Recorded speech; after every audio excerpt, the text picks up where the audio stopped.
All right. Testing. Let's see. Do mic check. Say something for us, Death Row. Hello, hello. Testing. 1, 2, 3. Mic check. All right. Got a bit to talk about. You went to that too many game. How was the park? How was parking in that place? Yeah, thanks for having me today. The parking in that place was crazy, man. So I don't have a picture of the outside of the building, but just imagine like this big, long building, right? It's like a gymnasium. It almost In looks like a Philly basketball court in proper, Philly. right? Yeah. So, that's actually, let's start there. So the website claims it's in Philly. It's not in Philly. I set my GPS to Philly. So I get to Philadelphia, and that's not where it was. It was an hour away. So right off the bat, it was a bad start. I had to drive an hour, in the opposite direction.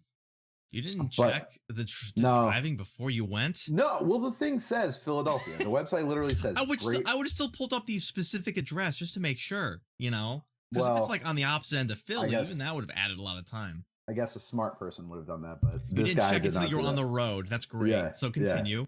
So anyway, so I finally get there after wasting an hour, and the parking lot is packed. I don't. There's no signs. Nothing even says that. Hey, too many games is over here.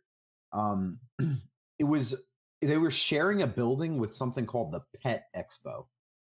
So Pet. I see tons of dogs, How'd it tons of smell in dogs. there? Well, actually, there was this one dog who was taking a dump on the sidewalk. Um, so I saw that, but I'm like, where is too many games? So I asked this guy, I'm like, where is too many games? And he's like, oh, it's over there, but you're not going to find any parking. So you're going to have to park all the way over there. I'm like, all right.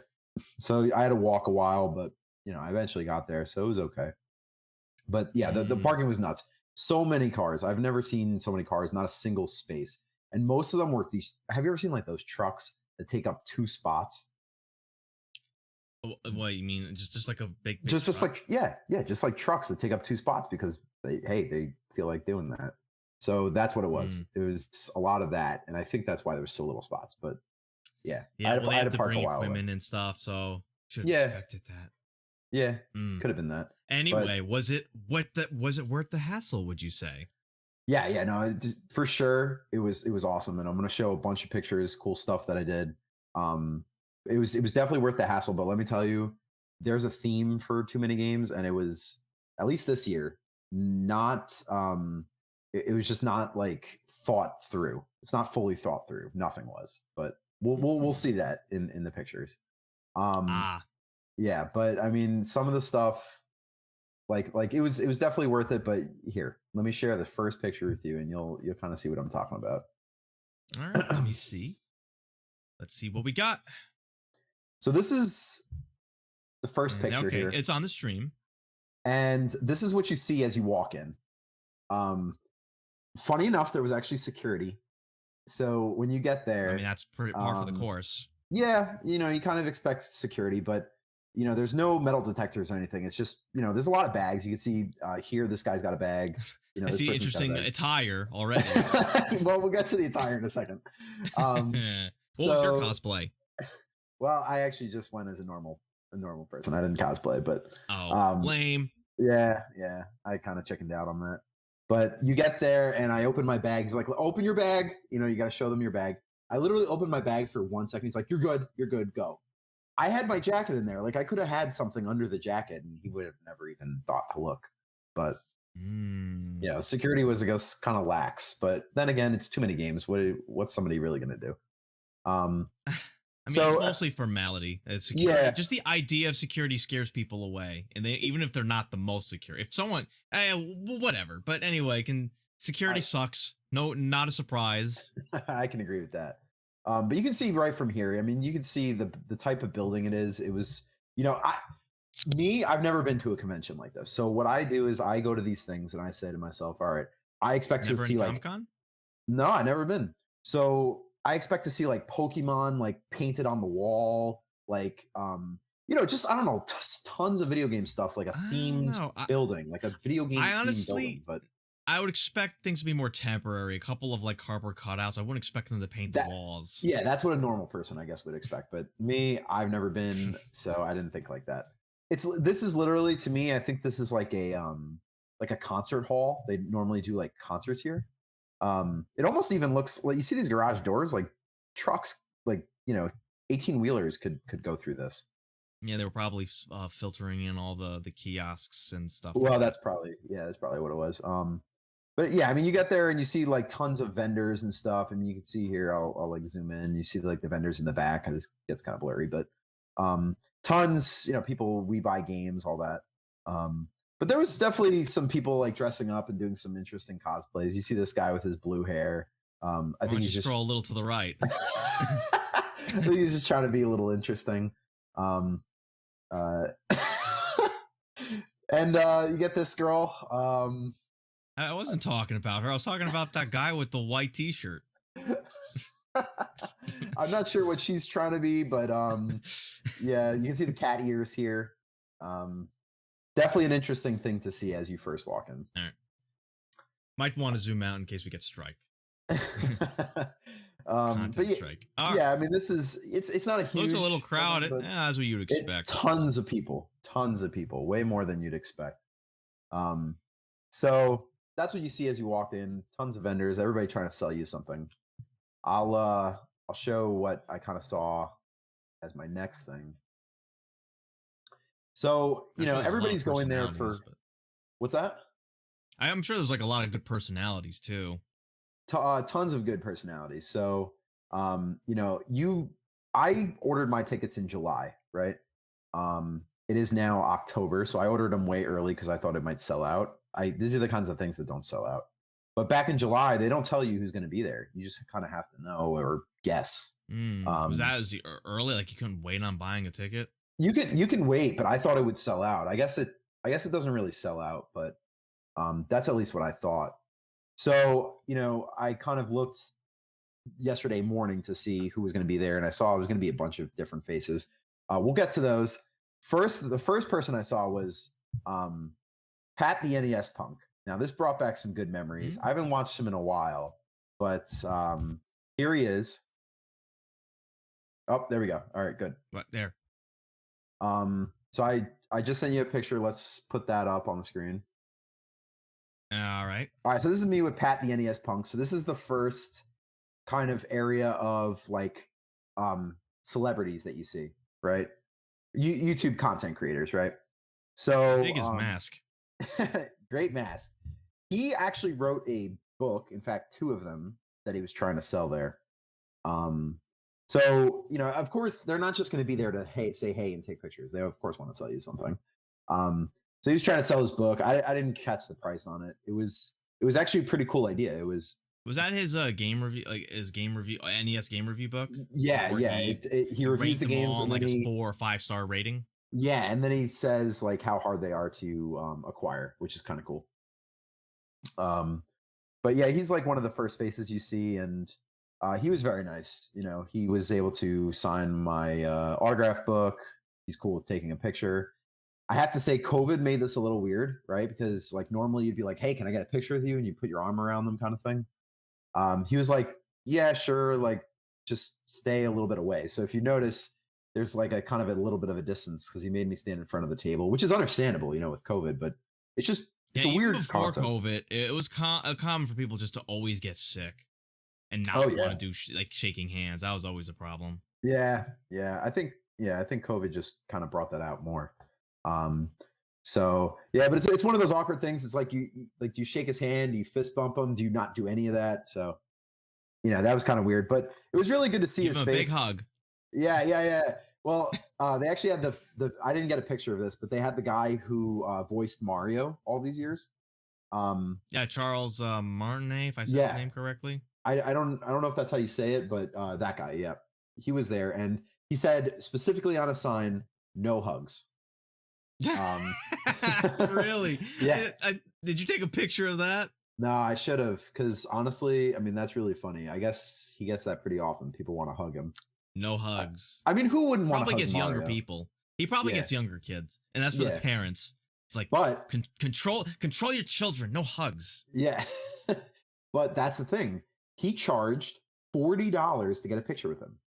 So, there were some content creators there, but some charged, some didn't. So there's like a little thing, going on with that. That's like you you had to ask, hey, can I take a Well, picture? it is a place for them to actually make some money, because this is a giant pain in the ass. And I know this is true Yeah. with voice actors too, because voice actors, like when they dub over anime or something, they really don't make a whole lot. But when they go to these conventions, that's how it can make it kind of worth it for them. So it's pretty normal.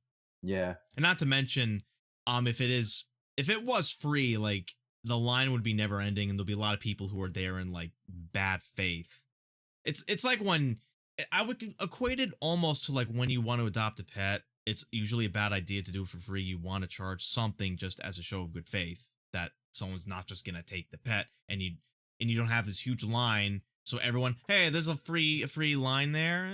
Let's see what this is about, and then like you waste the time for the people who genuinely want to be there.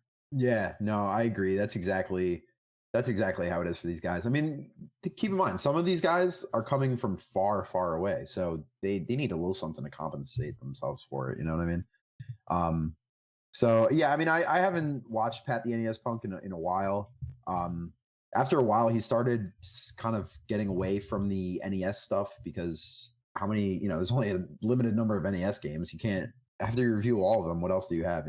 Yeah, I mean, the Um, same with the nerd too. Eventually, yeah, yeah, yeah. exactly. You start to run out of like things to talk about. There's only a limited number, right? They're not making any more of them. So, um, but I have very fond memories of Pat the NES Punk back in the day, like 2011, 2012 days.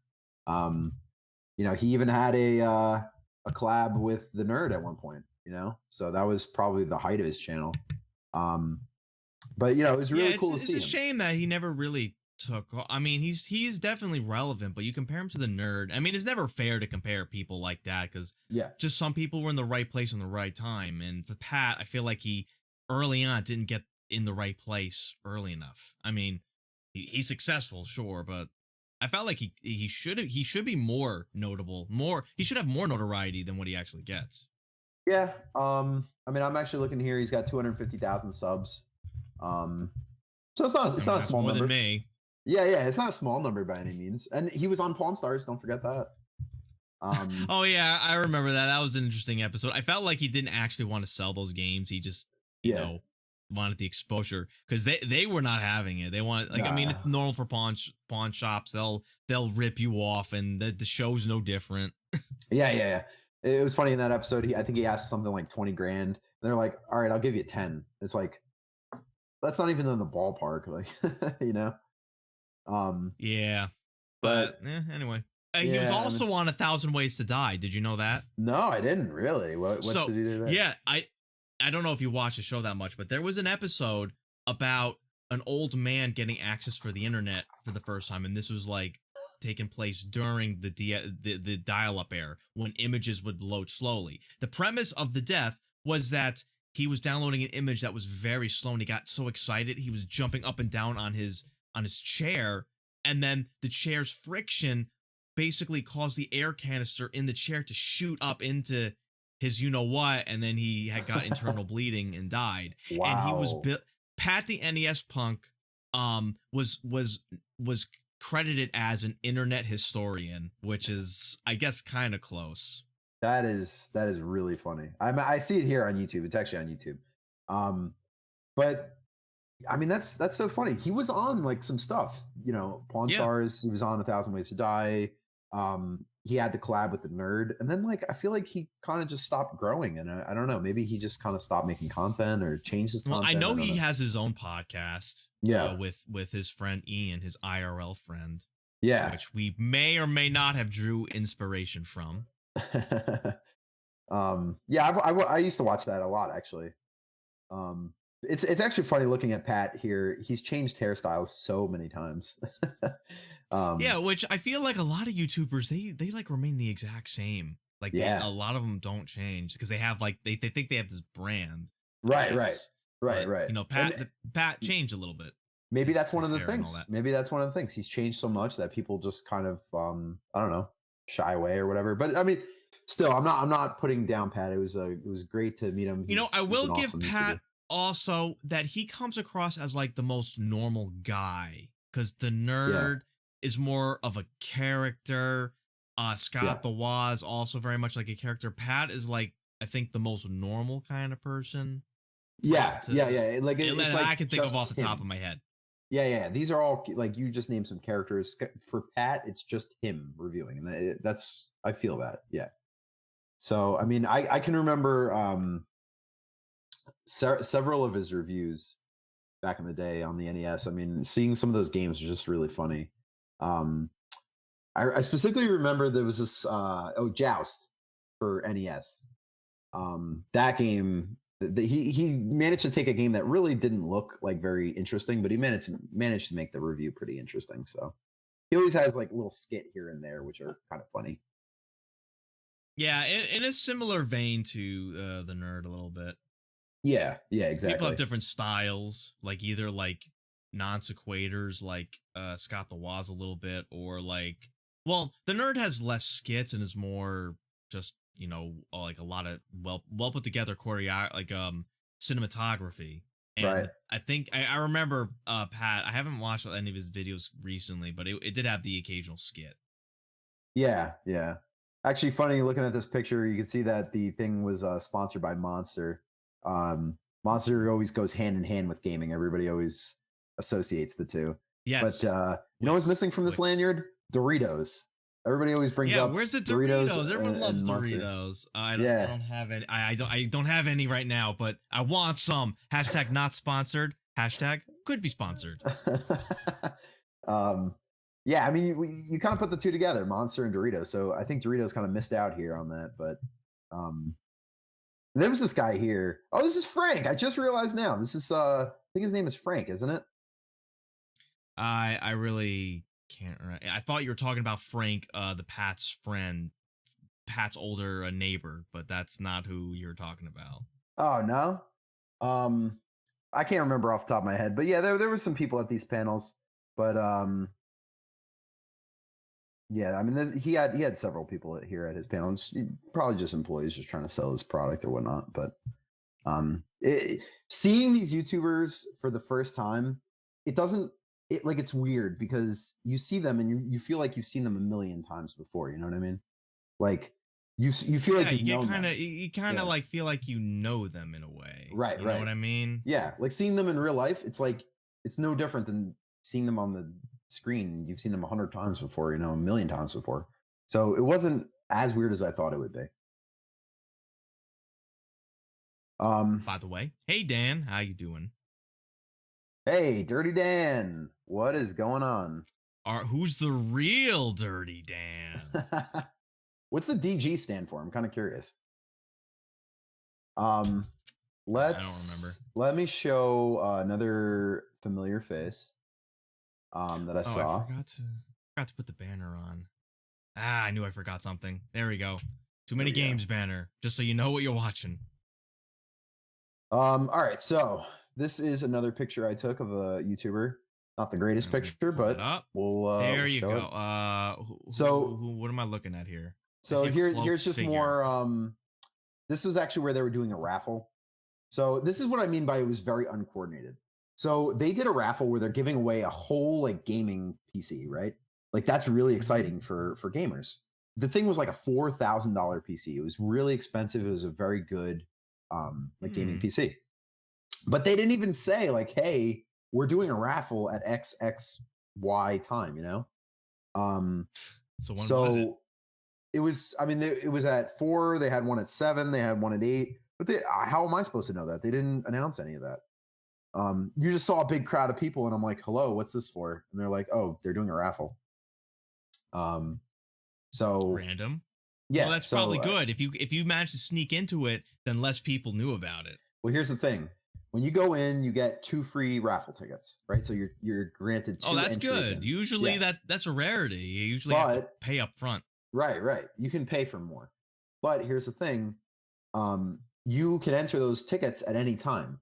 So you can enter at 4, which is the time that everybody's Oh, entering. So you have wait, a they very have low chance different. of winning. They did have different raffle times. Yeah. Oh, Isn't so that you weird? got to think. When do you wanna? When's the most likely chance of you winning? When's You the should best do it at the prize? last raffle because that's where the least amount of people are going to be. Because of the one at 7, there was nobody there. You had a high chance of winning, you know? So Strategic. yeah, Strategic raffle playing. Yeah. So that's something I learned. But I mean, it would have been nice if they kind of announced that. I didn't even know they were doing a raffle.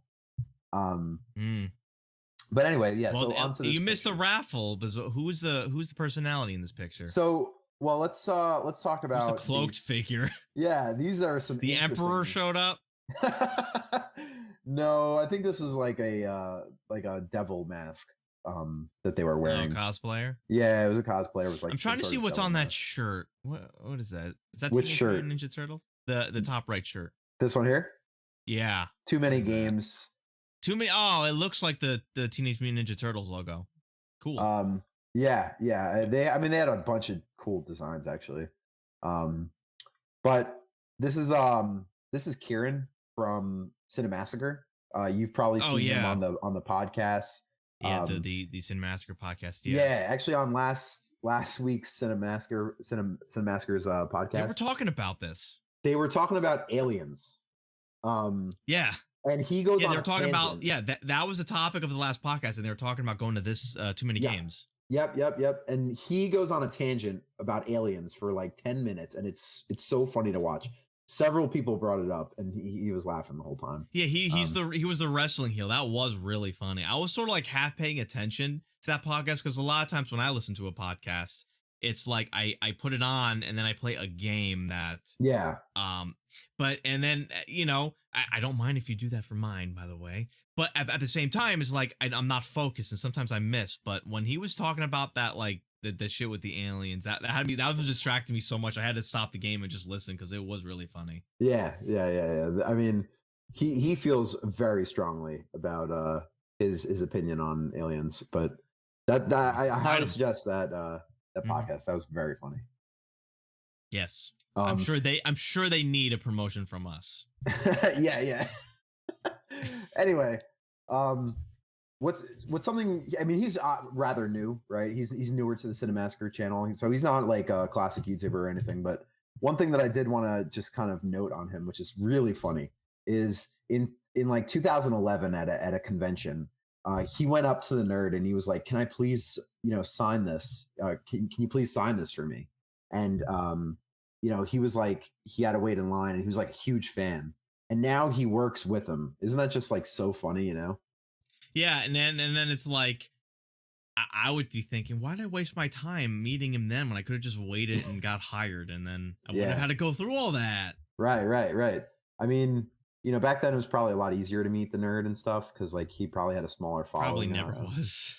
Well, yeah. I mean, I think he said 2011 is back when he tried to meet him. Even back then, the nerd had, I think, like a good 1-2 million, or I think 1 million subs. He's an internet old god. Yeah. From 2006. He's been around before YouTube was the main place to go. Right. Screwattack.com. But we'll get to the nerd. We'll talk about that in a bit, though. Yeah. So I mean, it was interesting to see him. And another fun fact about him is that so Cinemassacre has their new band, right? Rex Viper. Yeah. They were supposed to play there, right? Yeah. And I have a picture of them playing, which is really cool. It was their first concert, or Rex Viper's first concert, which is awesome that I was there for that. But Kieran was actually in the band and he left the band. I don't know why. So I thought that was so funny that he didn't last long in there. I don't know. That's weird. Maybe he was just a temp member. That's normal for bands. They lose people. Yeah. Well, this band is only a year old and they've already gotten rid of 2 members. So, imagine if they get rid of the nerd himself. No. I mean, he was actually pretty good, and it was cool to see him. You could tell he was really enjoying himself. But we'll get to that in a little bit. So I'm gonna bring up the next YouTuber that I had saw.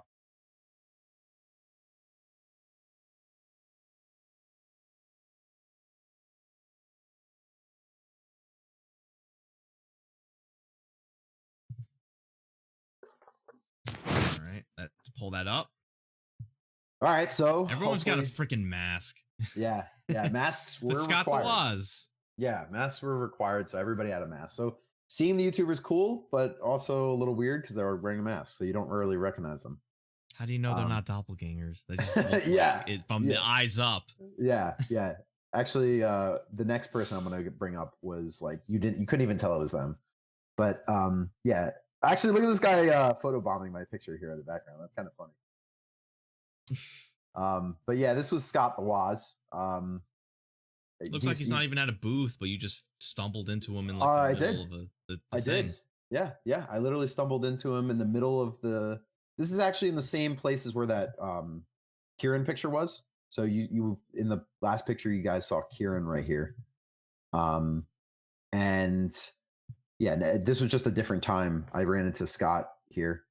Scott had his own panel. So that room was so crowded. People really love Scott, and for good reason. I mean, he's really funny too. But yeah, it was just funny running into him out of the blue. This is a really great YouTuber. He actually had the same shoes as me, which was really funny too. But the exact same shoes. Yeah, who would even pay attention to that? I don't know. I did. By the way, Alex, hey, thanks for the host. Hey, Alex, how you doing? Alex Hero 8. All right. Yeah. Continue. So, Scott was really great. He had his own panel where, so Scott has different characters in his skits, and he actually came with all his characters. So it was like I think a group of 6 of them, and they had their own panel where it was about an hour long, where they were kind of answering questions. He had a very interesting game show where you had to get the question, you had to ask him a question, and then he had categories. So somebody asked him, "Hey, Scott, what's your pant size?" And that fell under one of his categories that was, too much info, TMI, right?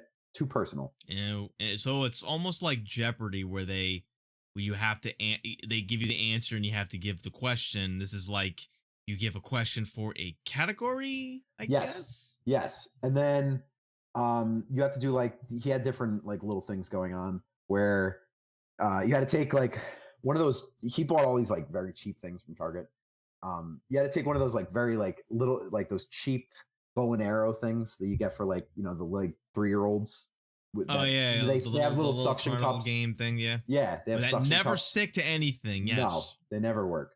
Well, if you hit the target, you had to walk back to your seat. If you miss the target, you got a prize. So wait, that sounds easy. How do you make that hard? Well, he didn't make it hard. But he obviously wanted to give away prizes. The prizes were hilarious. Some of those prizes. One of the prizes was Zathura on DVD. Zathura? I remember that movie, the sci-fi Jumanji. Yep. And it had Dax Shepard in it as the astronaut at the end. It was but the funny thing is that it's just so outdated that it doesn't even make sense. Another prize was he gave he had a deck of cards, and he gave away some of the cards. He gave away a Connect mount for the wall. That was really funny. Something that nobody would ever want. Just the mount. Yeah. Another prize was an original Xbox controller, the Duke. Those things. Yeah, those things hilarious. Are very, very thick. Yeah, those are some big boys. That was a prize. So I mean, he just had a bunch of different prizes. You had to get things wrong. That panel was cool though, because a lot of funny people there.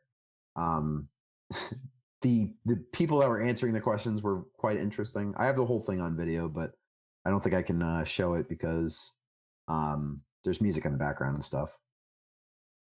But yeah, it's always a risk. Yeah, I mean, seeing these YouTubers is just so funny because, they're so down to earth. You would think.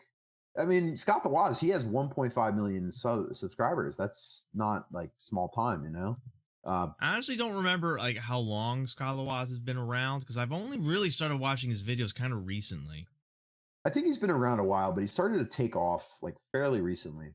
I want to say that I've been sub to him since like 2019, um, which I was expecting him to immediately say, "Hey guys, Scott here," but he didn't do that. That's kind of his thing. Um, yeah, people were like asking him like to take a video with him. Hey, can we take a video with you? And you say it, kind of thing. But he kind of didn't do that. He's done some collabs as well. Actually, I think like he has one with the nerd. Um, he says he likes to do collabs like all together, like with you know lots of YouTubers together. It's like a big event kind of thing. Yeah, yeah, but Kind of hard to get the schedules to sync up like that. yeah, oh, absolutely, I'm sure. And then they all have to fly in on the same time, so that's way more tricky. But he said that's the way he likes it. So yeah, really cool to see Scott there. Yeah, I mean, I was very happy with the people that they had. All right, so let's move on to the next face that I had seen there. This one is somebody that had charged money to get a picture with them. If I can just bring it up here.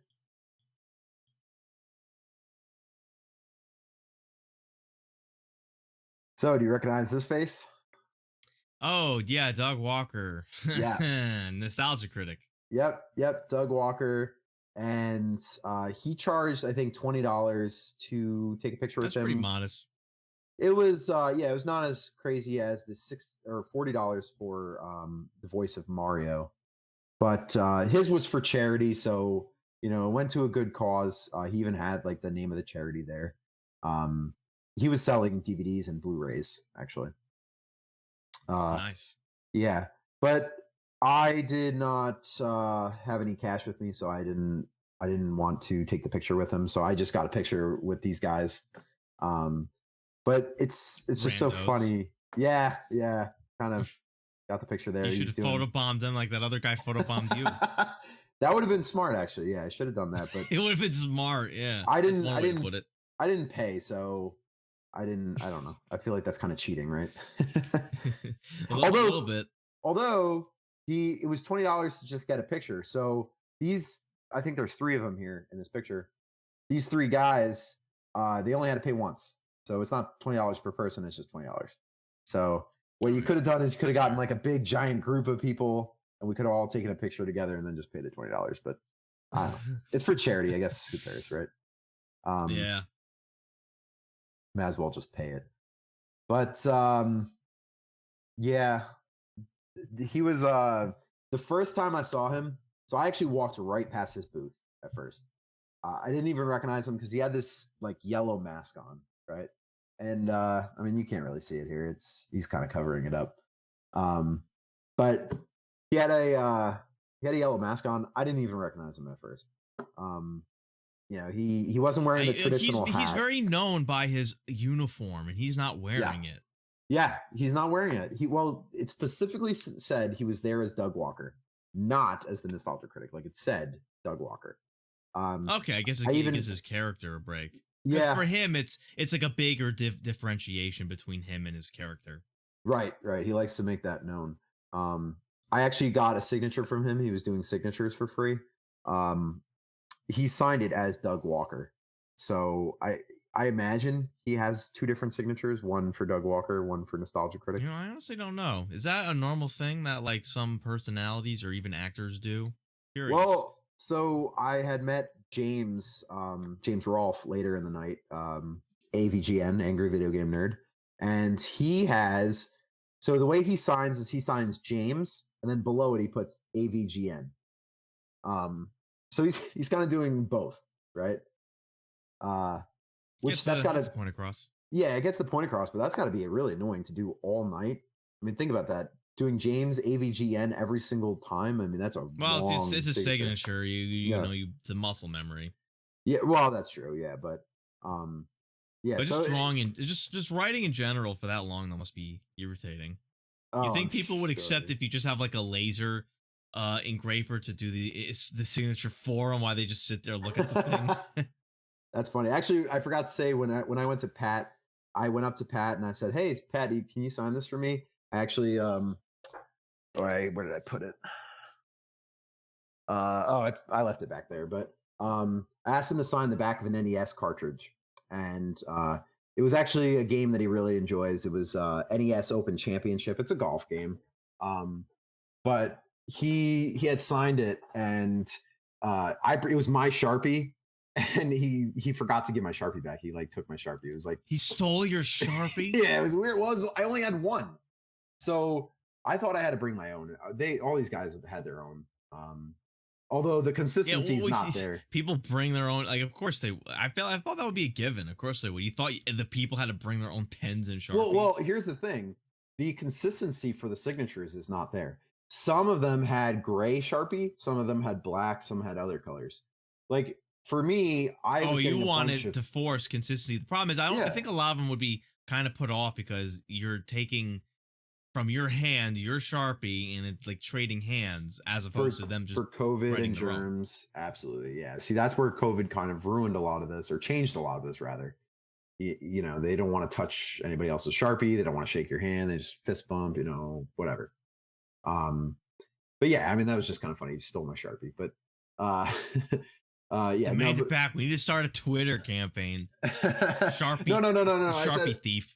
I had said to him, I was like it was so awkward. I was like, oh, that's actually my Sharpie. He's like, oh my gosh, I'm sorry. Oh, you got it back then. Yeah. So I can say Pat the NES Punk touched my Sharpie. So there you go. Almost stole your Sharpie, but you got it back. Yeah. For Nostalgia Critic though, I mean, well, Doug Walker. He was also actually there with Cinema Snob. I didn't get a picture of Cinema Snob, but it was cool to see him as well. Was he in character or as himself? He was also kind of as himself. He wasn't in character because he has an outfit too, doesn't he? Yeah, well, the Cinema Snob is interesting because he wears like it's been a while since I've seen his videos too. What he reviews doesn't always appeal to me, but I remember that his attire was like a blazer, yes. I think, and being in bare feet, so it'd be kind of awkward to do that. That is funny. No, he was not in bare feet and he was not wearing a blazer. He was not in character. But I remember reading I remember reading that he was reviewing some suggestive items. Is that what you remember? That's completely normal. That was like he reviewed. Well, I guess we'll sort of go on that tangent a little bit. The Cinema Snob reviews, like he started off like primarily reviewing Z-grade schlock and porn parodies. Yeah. Of course, he censored it all out, but because of him, I know of the existence of the Beavis and Butthead porn and the ET porn. I did not know that's a thing. That sounds very disturbing. Yeah, a little bit. A little bit. Yeah, that I don't think I would ever want to see something like that. But that's what I remember. I remember him reviewing pornography, which was just weird, just very weird. So yeah, I mean, he was there, you know, right next to Doug, which was cool. Hearing these YouTubers is really interesting too, right? Because you're so used to hearing them, right? You're so used to their voice, right? And their inflections. Yeah, their inflections and different things. When you hear when you hear them in person, it's completely different. Like, so for example, Doug Walker has kind of like a higher pitched voice, right? And he sounds exactly the same in person. But Cinema Snob, like he always sounds very very like deep toned. You know? Deep voiced. Yeah, deep voice. Right. He wasn't as deep in person, and same with Scott. Scott, I always feel like he doesn't sound so deep in his videos, but like in person, he was like Cinema Snob deep, like that deep of voice. It was different, you know. It's interesting, weird. I always assume Scott put on like an exaggerated inflection in his videos, and yeah, I think that confirms that he does, which is, you know, part of his character. But just kind of, it's funny to see, you know, because you don't expect it. But yeah, I mean, Nostalgia Critic has always been a huge part of my YouTube past. I have been watching him for so many years. I remember. I think it's not your YouTube past. It's not your YouTube past. You remember that whole story with the blip and it's sinking and they're Yeah. their own website, Channel Awesome, which Yeah, yeah, yeah, also yeah. sort of imploded. Yeah, I remember going to that guy with the glasses.com to watch his stuff actually because yeah, he wasn't allowed on YouTube. You know, he didn't have his stuff on YouTube for a while. Yeah, it was mostly just to avoid the copy, because back then YouTube was even more strict. Like even like a small clip would get your video taken down. A Yep. blip was a lot better with that. Back in the day, they let you get away with a lot. Or I not get away with a lot. They were more lenient. Yeah, I can actually remember back in the day at I used to work well, GK used to work at Radio Shack with me. We used to work at Radio Shack many, many years ago, and I can Yeah, remember story back. for another time. But Yeah, that's yeah, that's when we watched a lot of that shit was yeah, at Radio Shack. That's yeah. what we got paid to do. Right, right. That was a great job. But I can remember being on my iPhone, and every single week he'd come out with his new episode, Nostalgia Critic, and I'd have to go to that guy with the glasses.com, and it didn't work on my phone because it used Flash. So I don't Which, know if yeah, back then, yeah, I and we used I'm one of the sure display TVs with an internet with yeah. a an internet connection. That was Well, pretty funny. well, back then that was actually an advantage of Android. Android had Flash, the ability to watch Flash video. So we had to watch it on that Logitech, whatever it was, it connected to the TV. It Um, turned a TV into a smart TV, but like one of the early ones, and it was really yeah, bad. But it yeah, was I really mean that slow. that was funny times. But we could talk Yeah, a lot about that particular moment, but specifically the website and like way that I don't know if it was the first, but it was the earliest aggregation of content creators that I can recall. Actually, no, I just remembered Screw Attack was first, and then I yeah. recall Channel Awesome. Or that I, guy with the glasses, I should say. I feel like back then you probably had to do that because YouTube Oh wasn't a yeah. thing. There wasn't a unified place where everybody could just upload their content. So you kind of had to Oh have yeah, a speaking place. of ununified, yeah, like Blip, game trailers, YouTube, and even Wow. back then, like Yeah. getting paid really wasn't getting paid for content creation was very like not a normal thing Yeah. Right. back Right. then too. Exactly. Exactly. I mean, I remember all those sites. Yeah. Most of those Wow. people were Blip. hobbyists. Yeah. Yeah. Right. Exactly. Game trailers always had stuff like that. You had X Play right on G4 TV, but that was a TV show. They get paid Well, that for was it. a TV show. Yeah, they Yeah. got a budget and everything, Yeah. Yeah. which Yeah. they're back now. So Yeah. That interestingly enough. was. Yeah. I've been watching actually. Adam Sessler. He's really funny. Um. But. Um. Yeah. Yeah. I still watch Nostalgia Critic every single week. Um. I remember the very first video I saw of him was Batman and Robin back in the day. He reviewed Batman and Robin. That was a good one. Yeah, that was hilarious. He back in the day, he used to kind of just review the actual movie, and that was it. There was really nothing Yeah, else to it. he was like the most simpler form of content creator, which was fine. I Yeah. honestly kind of like that older style, and he wanted to get away from it recently, which is why I don't really watch him anymore. I'm not Mhm. huge on the skits that much, but his old style was more like being very focused on the movie he was watching, giving comments to everything, and being very streamlined with how he did it.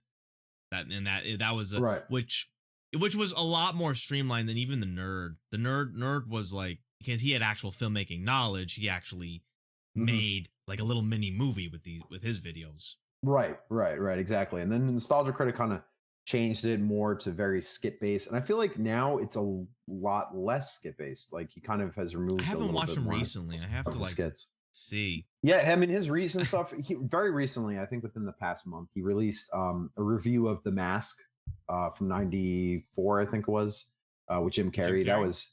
That was a great episode of Nostalgia Critic. That was another thing. Nostalgia Critic used to review pretty much only, I feel like, bad stuff. Like he would review very like terrible movies and stuff. Now Yeah, he kind yeah, of it does was. both. He's probably also Yeah, running out of he will content still on bad. review good stuff, but like point out the which Yeah. I guess before we like talk more about our memories of that, is there anything else you want to cover from Too Many Games before we move on to talking about the content Oh, creator? yeah. So, I'm gonna show a couple more people that I had seen. So this one, does anybody recognize who that is? I couldn't recognize him at first. That's actually Chum-Li Yeah, from I was Pawn about to say Stars. the guy from Pawn Stars. Yeah, Wow. that's Chum-Li from Pawn Stars. He lost a lot of weight. He looks really different. I haven't seen that show recently. Not to mention they wear their shirts. They Yeah, don't wear a hat. yeah. I mean, And there was like a million rumors of him being dead or arrested for some reason. well, I think he actually did get arrested. Well, I yeah, think he's well, out. but Yeah. but He got there's a off. lot of rumors, a lot more rumors than actually existed. And Well, because yeah. I'm pretty sure he didn't die before, so those rumors of his death are exaggerated. Yeah, yeah. He was actually not trying to sell you anything particular at the booth. He was trying to basically be the face of a auction house. So there was a Oh, ton really? of auction houses there. Yeah. And I remember very specifically he had just a like tiny case of games, and he was one of the auction games that they were trying to like auction off was Kingdom Hearts in sealed like plastic wrap. And that's not an old game, right? Kingdom Hearts came out in like 2002-ish time frame. Yeah, like almost 20 years ago. Yeah, yeah, actually I had it. I bought it from KB Toys for $20 at the time. It was Better apparently take good care of it. auctioning. Well, I wish I did because it was auctioning off for a couple $100s. I didn't realize that it would be worth like that kind of money. That's crazy. Mint condition games. Yeah, yeah. So, I took a bunch of brochures from these auction houses. They actually had NES World Championship in How there, much which was cool. auctioned?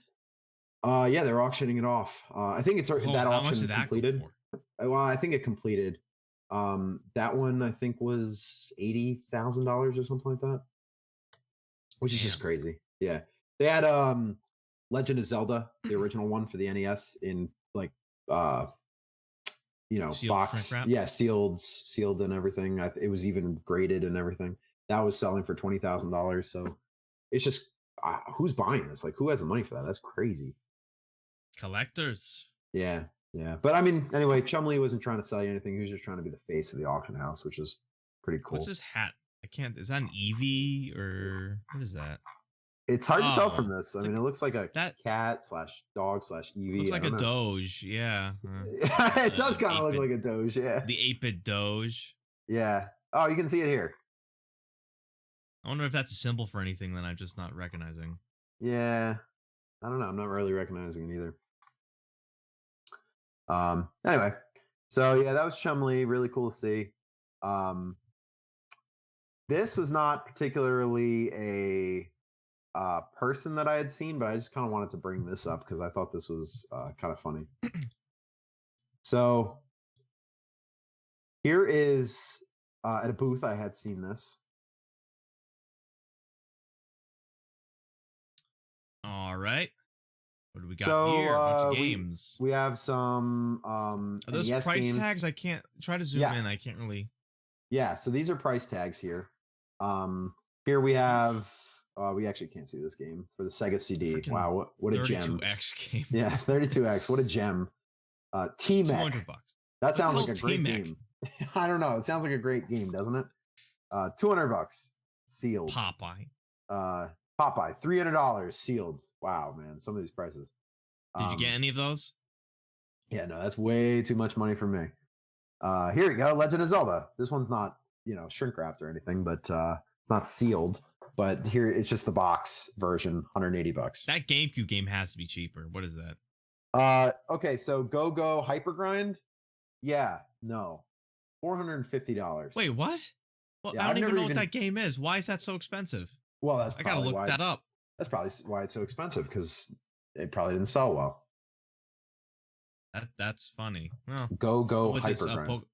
And what is that? Pokemon just Okay. a trading card set? So this is actually what I was taking a picture of.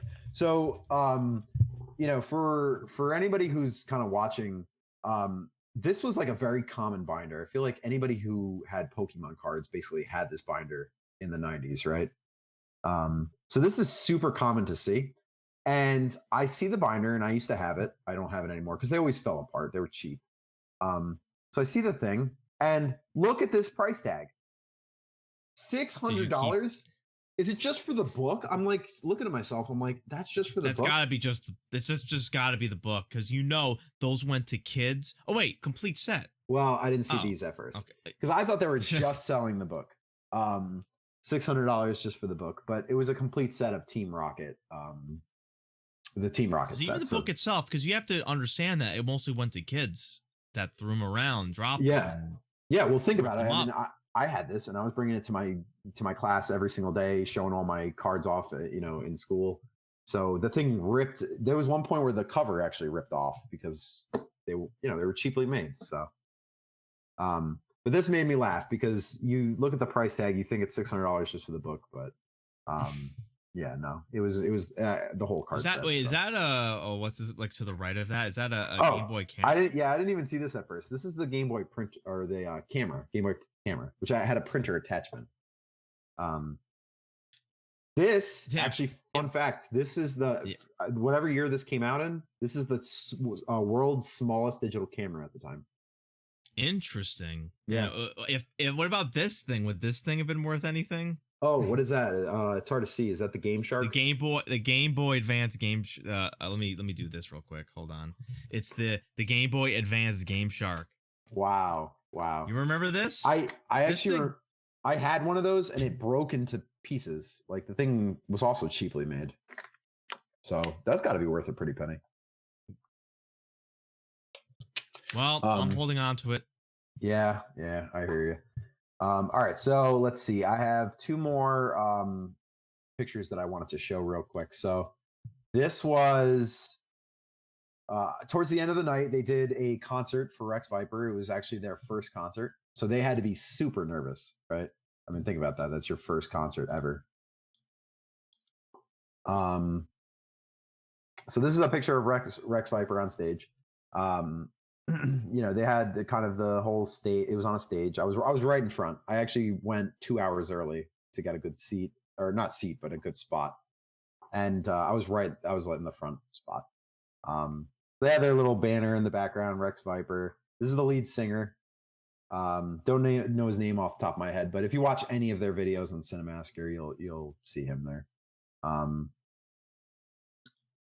Guitarist, right? And here's James. I thought what he was wearing was hilarious. It kind of looks like he's on his phone, like right there. No, I think I don't even know what he's doing here. I think he's playing with the guitar pick. Okay. This is right before. Is that tattoo real? The one on his left arm? Yeah, this is real.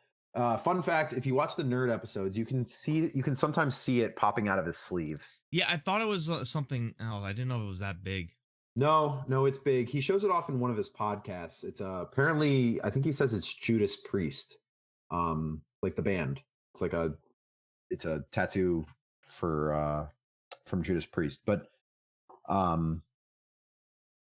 yeah, I mean, I thought what he was wearing was hilarious. It's for his Eye of the Tiger song, so he kind of wore a tiger vest.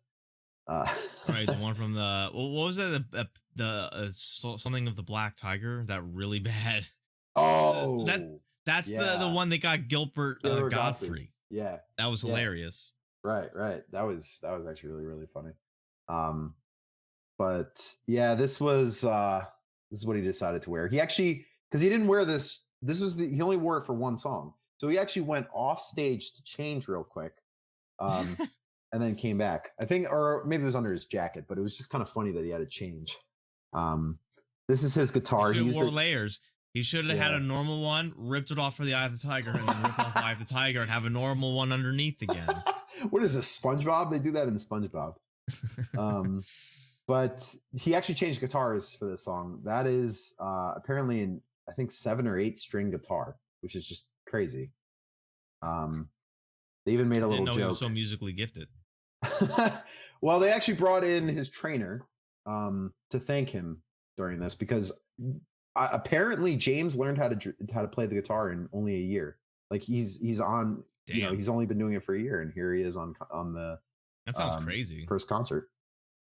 Yeah, so very cool to see. Very cool to see the show, and it was definitely a good time. Here he is, the man, the myth, the legend. They all were wearing like a lot of denim. You can see like it's hard to see in the picture, but he had a denim vest on too. The singer. This guy was really, Ready to sweat. really, yeah. He sweat a lot, but it was probably super hot on there.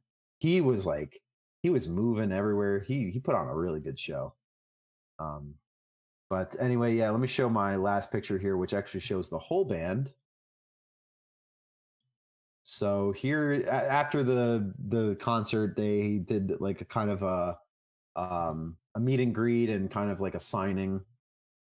So you got to see them, and here they are. The singer had awesome shoes. I mean, they were like I can't tell. What is multicolored.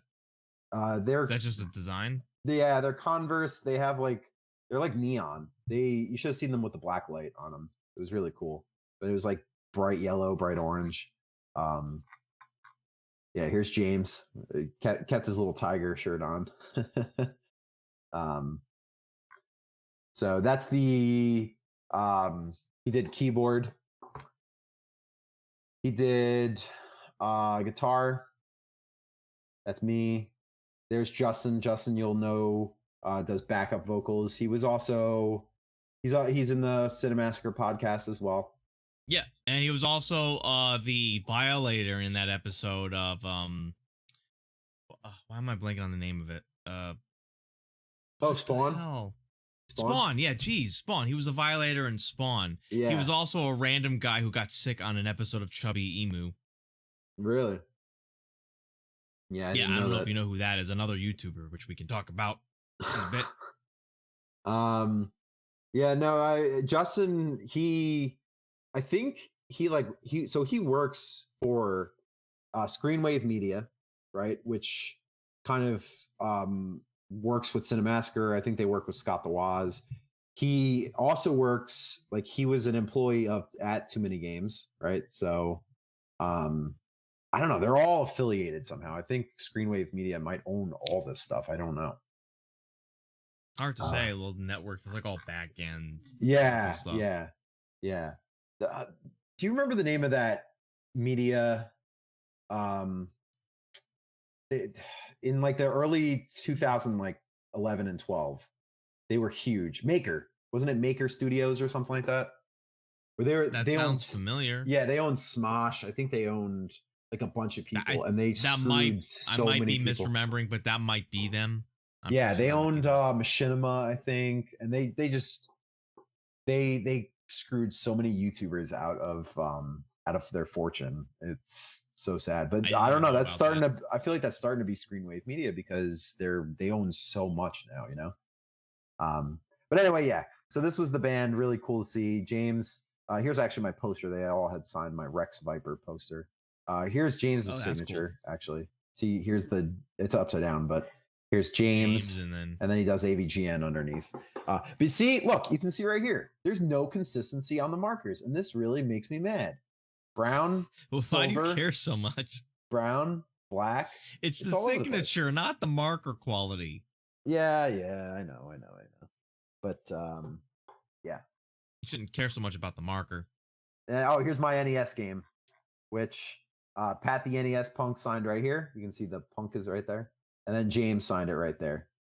I think James actually gave kind of like a weird look to it because he saw Pat signed it first. I don't know if they keep in touch or not, but or maybe they hate each other now. Who knows? Yeah. I always wonder, you know, or like because James, James used to work with all those people. You worked with Mike Matei, Bootsy, right? Kyle. So I always wonder, like, how are they? Do they talk anymore? Or are they done? Like, Mike Matei is still cool. Like, they just sort of separated, but I heard it's not so great for the others. I don't know. It's like a whole issue of like controversies and hearsay. Nothing really confirmed, but word gets around about things. But that's like a bunch of drama that bleeds into their personalities. No, there's tons of controversy around that. But anyway, that's Too Many Games. I mean, it was a great time. Highly recommend for anybody that wants to go next year, or even the next convention. I mean, it was a great time. Definitely a good time. All right. So that was interesting. A shame I couldn't go. You had asked me, but I had work obligations. Kind of kept me away. But this will segue into, and we were talking a bit about this, reminiscing about the early content creators. So I don't remember at what point we were at before. We were talking about Channel Awesome, I think, early aggregated content creators. And this was I think most of it was off YouTube, or almost all of it. Yeah. There was a Yeah. lot of good personalities. Like we talked about the Nostalgia Critic, and wait, who else did you say? Nostalgia Critic, Pat the NES Punk, Scott the Waz, Chumley, but Yeah. he's not really YouTube. And then of course Angry Video Game Nerd. Some Well, Call Me yeah, I mean, Johnny was also there. Um, yeah. I meant more on, like, we were talking about Channel Awesome and the people we oh, like to watch. yeah. I mean, back in the day, Channel Awesome. I mean, they had a lot of stuff, right? They had A lot of people come and go. yeah. They had Angry Joe. They had CR. I remember that, which I think Yeah, he just I kind of think I don't know if I think he does occasional live streams, but he doesn't make the content. I used to really like his Cheap Damage, where he find like these old obscure board games. He actually yeah. got me or us into one, the pirate The ship pirate one. ship. I actually really That, enjoyed that. Yeah, that was a really, yeah. really. What was the name of that game? Do you remember? Why am I blanking? Is that at Ocean's Edge or Oh yeah, something? yeah. I think that's it. Yeah, It actually had a generic name, Constructible Strategy Game, Pirates Constructible Strategy Game, and then the expansion we were playing was at Ocean's Edge, but there was more expansions, so that was cool. I also have fond memories of Linkara, which was very similar in style to the Nostalgia Critic. He just reviewed comic books. Something I really wasn't interested in, but I learned a lot about comics from him. There was also Spoonie. Spoonie, I think, was an early example of a variety creator, because he made a lot of different things, and he really dug deep for some obscure things. I still remember he did an Ultima review, like reviewing all the Ultima games. I think that was very good. I never even really heard of Ultima before that. yeah. He also went in on like popular games like Final Fantasy. He criticized, I think he was like one of the early people to be like really like overly critical of something. Well, I probably shouldn't say that. First, I've recognized. I also like the obscure stuff he finds are very interesting. Like the Pumpkinhead stuff is like, where do you find this stuff? This is crazy. I remember And then he did yeah. some reviews of I think they were Sega CD games. It was like those Music Factory games or whatever. That Oh I don't yeah, like think I've some ever real laughed weird so shit. much in my life. He did some really funny stuff. Yeah, I think. Oh, if you want to talk about laughing, I remember like the first time, at least, like sort of rolling it back to when I found the nerd. I don't even remember how I found the nerd. I was on the Game Trailer website, and I think I was watching an official Game Trailer review or something, and they had a little sidebar recommended. Game Trailers had their own video uploading thing before the website went down. But I stumbled across a random nerd review, and I, for the life of me, cannot remember what like the first video of his I Hmm. saw. But then I was trying to look on the Game Trailers website, which was like a jank ass system that made no sense. People re-uploaded clips of the nerd and not full episodes. I was getting really frustrated. I eventually found the Wikipedia of his that listed his videos, and for me, when I wanted to find out if the nerd made a new, when the nerd made a new video, I'll go on the Wikipedia page and check to see if it got Wow. updated, which is like such a janky way to like Yeah. follow a content creator. But the one video I remember laughing at hysterically was the Nintendo Power review, when he did that scene where he was ripping the posters out of the page. It caught me off guard, and I legit was rolling on. I was like legit tearing up laughing, and That's a I good like one. watched it a few times. I watched it so many times I have absolutely no reaction to it anymore. But Yeah, no. my god, that was like the funniest shit I can remember, like being so. Yeah, there was stuff that like make you laugh, but that had me rolling. That that poster, that whole episode was funny. Um, I think one of my favorites is probably if we're talking Angry Video Game Nerd, it's the one where he has Mike Matei as a guest on the episode. So like the Bugs Bunny birthday bash or birthday blowout or the Batman where Mike Matei is the that one was Joker. one where we got more That's so funny. skitsy. That one, Yeah. oh, You know what? Actually, I just remembered what the first video of his I saw was. It was actually the Wizard of Oz. Oh, The Wizard of Wizard Oz. of Oz, Okay. which was a more complex video to start with because the rest were a little bit more simple. But that was another good one. Like I was just so amazed at how like crude and vulgar it was, but also like Yeah. very well explained and funny. I was like, wow, Right. this is legit. You'll never see any of this shit on TV. Yeah, out of all his reviews, he always makes the games look like complete garbage. Like you never want to play them. But out of all his reviews, that's the only game that I've actually wanted to try out and see if he's like if that's serious or not. He Because the says thing that he if, references that game as being particularly bad, but it doesn't look bad. It yeah, looks kind of okay. it But looks okay. he says like the glitches just make the game unplayable, and it does. Yeah, Some of it does look frustrating, but I'm really curious myself because that game has the best presentation. Although it right. has the funniest demo. He pointed out Yeah. how when you let the demo play, it dies in 2 seconds. That's Yeah, yeah, really immediately. weird. Well, That there's this one was part funny. that he says, you like if you jump, it jumps through whatever you're trying to Yeah, jump on. yeah, I specifically remember PS1 games that I used to have back in the day where if you had to jump a very specific way. I think you had to like as you're falling back down onto the platform, you could not move left or right. Otherwise you'd fall through it. I that was specifically probably remember that. common during the early So I 3D games where think that was hitboxes were jank. yeah. Right, exactly. So I think that's But what that was. that was And I an want to SNES game. right. I don't know. But yeah, so I remember Game Trailers was weird, like, and I found the Pat the NES Punk a little bit after that, Mhm. and Screw Attack, and I don't really remember how I started to get into Screw Attack, but Southern Craig was another big personality I follow. I've been following his streams recently. He recently retired from gaming, and he's announcing another project he's going to be doing, which is a shame, but his early content, which was also very variety. They had multiple people. They all did kind of different things. But I remember the video game vault was something that got me to learn more about obscure games, but not just bad, but also good. And that was like, and not to mention their top tens, and they did a bunch of other things. Mhm. And then as they went on, they started to embrace like live streaming. They adapted to the changing trends pretty well, I think. And I remember really liking when they used to play Mario Party. They would have like a Mario Party League, and Okay. I never had really had the chance to play Mario Party that much growing up. I always wanted to. I just never had like a full group of people to play with and commit to it. I owned Mario Parties 1 and 3. Sorry for another time, but I only ever played with my sister, one other person, or AIs, and it was just not as good. But I got to see them actually play with a full crew, and it made me really want to play the game. And now I'm kind of known as one of the main Mario Party streamers. So. Yeah. Yeah. Which, by Wow. the way, we need to get your ass in the game or Fortune Street, but at a topic for another time. But Yeah. but you have anyone you want to Well, bring up?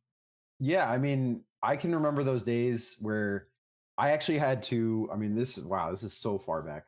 There was no YouTube, right? So you had to download your videos as like you first off you had there's also no streaming.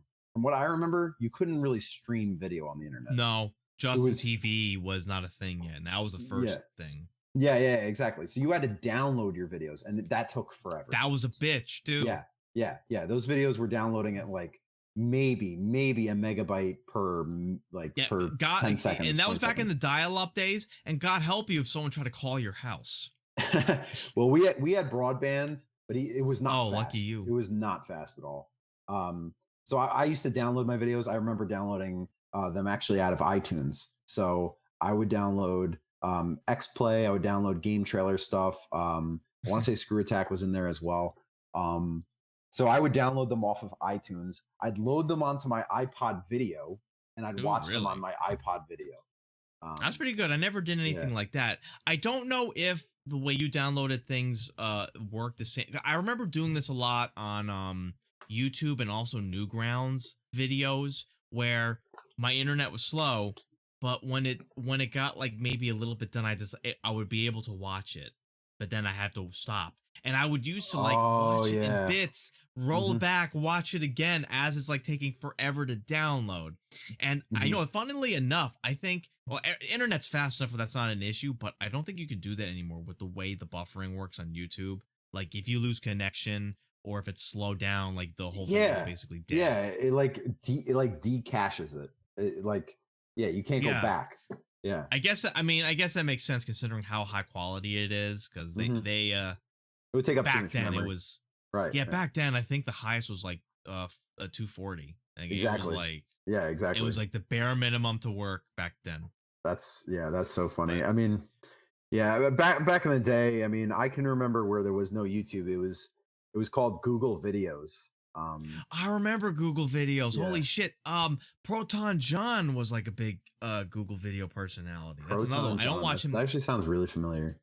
Yeah, I don't watch him that much, but I did. He's known for playing Kaizo. That's where I found him. He played Okay. these really hard ROM hacks, and I found Mhm. him randomly on Google Video. I, for the life of me, don't know how I found him at all, but I remember that was a thing.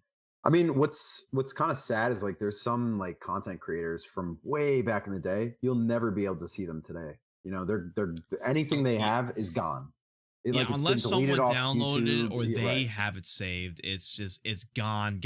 And I Right. Right. remember Stuttering Craig was talking a bit about that. So some of the early stuff they had was gone because they didn't really save any backups, but Mhm. someone apparently gave him a hard drive of like a lot of the old stuff and a lot of the cringe stuff as his. That makes me wonder, like, who's saving that stuff? Like, I don't know. I mean, I think there was like a preservation society in the early internet because the internet back then was very volatile. Where if a channel went down, all their videos were gone.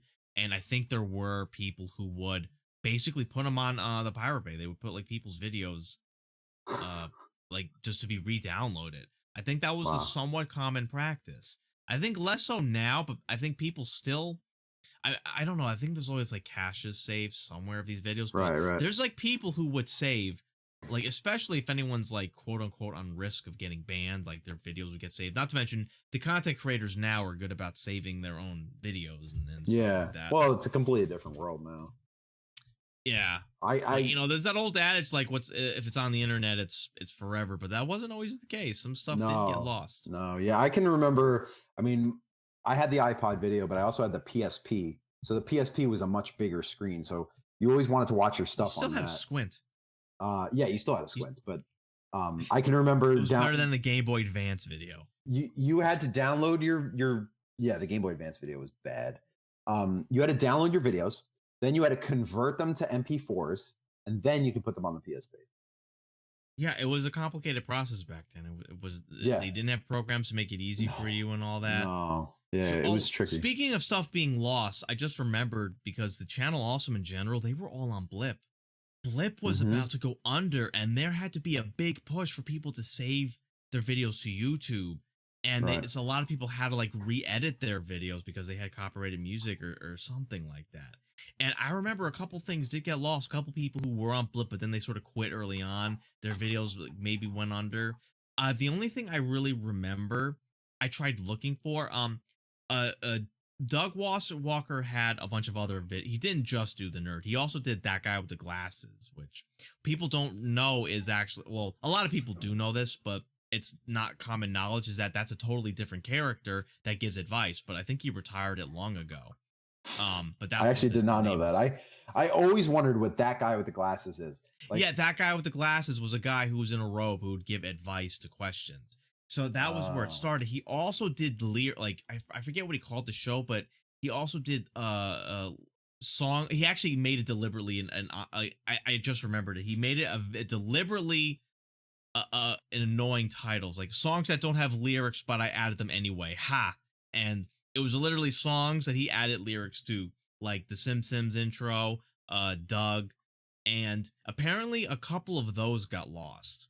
Songs that don't oh, have lyrics, because I gotcha. think he only did a couple of those, and a couple of them got lost. I also remember randomly where someone invited him to go to Amsterdam or something, or maybe it wasn't Amsterdam. I forget, some country in Eastern Europe or one of the Nordic countries, and he was just videotaping his time there. And I remember he went on a crazy rant about how awful the hotel was, and it was actually really funny. It wasn't meant to be a funny video; it was just him talking about his time, and he got pissed off about this hotel, that it was a 4-star hotel, and it was just such an awful hotel. The bed sheets were stained, the sheet was a sack, and it was very small, and the shower he had to duck down because it was just the way he kept explaining everything, how pissed off he got. I found it really funny. I tried finding that video. I could not find it. I think it got lost in Blip because I remember that was on Blip. Wow. That's funny. I mean, yeah, that's I think what's going to happen with a lot of these things as time goes on. I mean, hopefully YouTube will be here for the long haul, but you never know. I mean, at the time, I remember people saying, "Oh, Blip, that's the better one," you know? It was trending better for a while. Yeah, They well, were didn't like, last long. yeah, it didn't. You know what the problem was? They got like, it's complicated. They got bought out by Disney. I don't remember the details, but then after a while, the people who bought them, which I'm pretty sure was Disney, I might be misremembering that, but they decided, they were like, we have a network on YouTube. We don't need this Blip thing, so let's stop funding it. And it just sort Yeah. of fizzled out. Right, right. Well, it's the same thing. I mean, that's usually what happens, right? It's somebody buys it and then they don't know how to run it to run Or it they the don't same care way. about it. Or they Let don't it care about die. it. Yeah.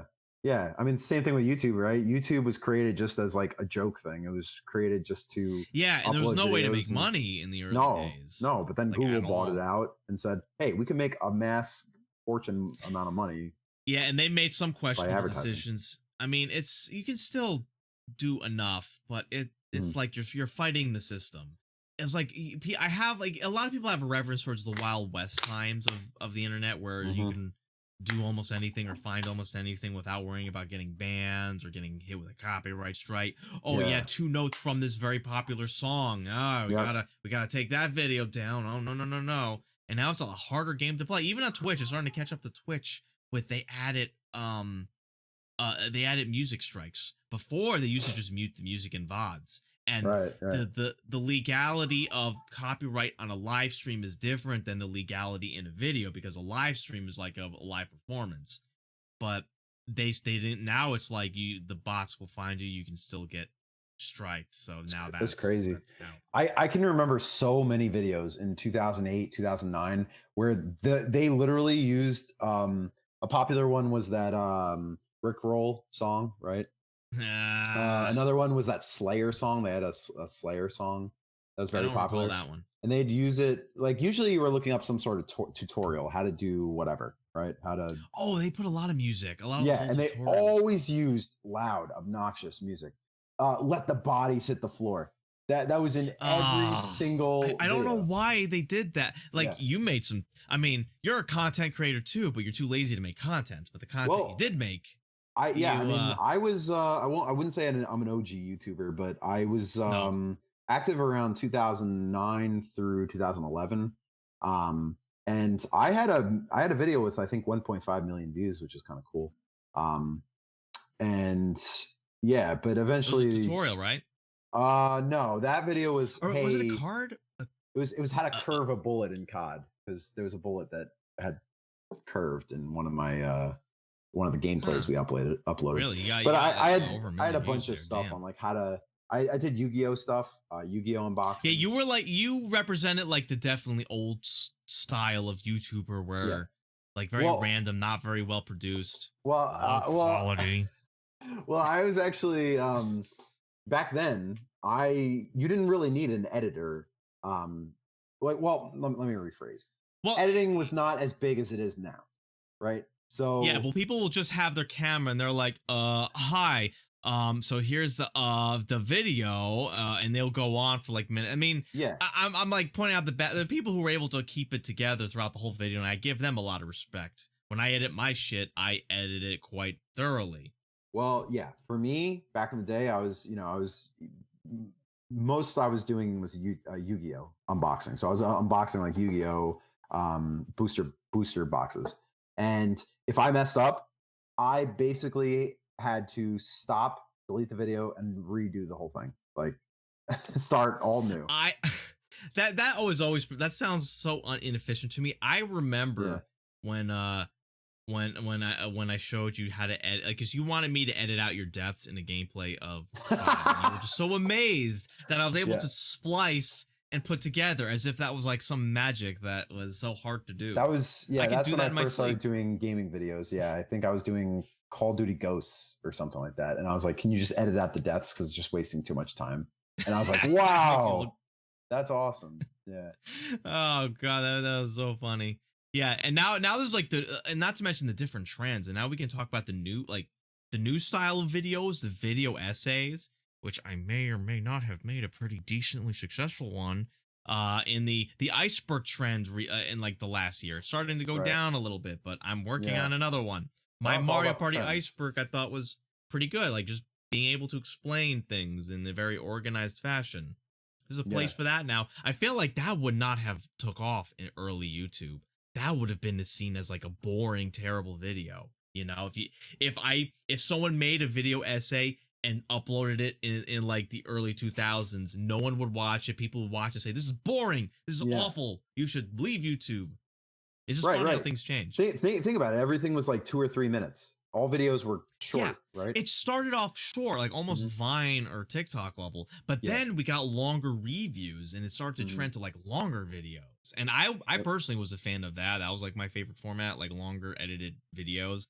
And Yeah. now there's also like, I mean, the podcasting's a different format, like just raw conversation for like an hour and a half. Yeah. You know, Right. Right. people who do that. And then the video essay style where it's less editing I mean, there's still editing, but there's less, like there's less of it. It's a little more manageable, but it's mostly about your explanation. It's a video you can watch without necessarily seeing it. It's just hearing it. That's the new meta. People like listening to stuff while they drive, Yes. like podcasts or videos where they explain stuff and you don't need to see the visuals. Yeah, I mean, I feel like life is so busy that you want to watch your content or you want to take in your content, but you can't always watch it all the time, you know?